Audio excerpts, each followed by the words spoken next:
Merhaba arkadaşlar, yepyeni haberlerle karşınızdayız. Fahriye Evcen ile Burak Özçivit boşanıyor mu?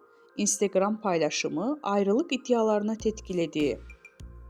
Fahriye Evcen ve Burak Özçivit çiftinin boşanma haberleri magazin dünyasını büyük yankı uyandırdı.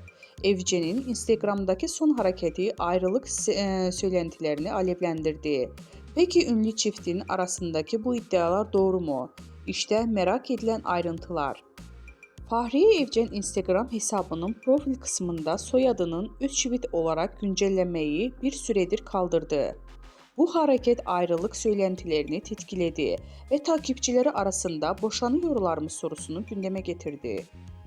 Ancak kısa süre sonra Evcen'in yeniden Özçivit soyadının profilinde kullandığı görüntülendi. Özçivit çiftinden henüz boşanma iddialarıyla ilgili herhangi bir açıklama yapılmadı. Bu gelişmelerin ardından ünlü çiftin ilişkilerine dair yorumlar sosyal medya hesabında hızla yayıldı.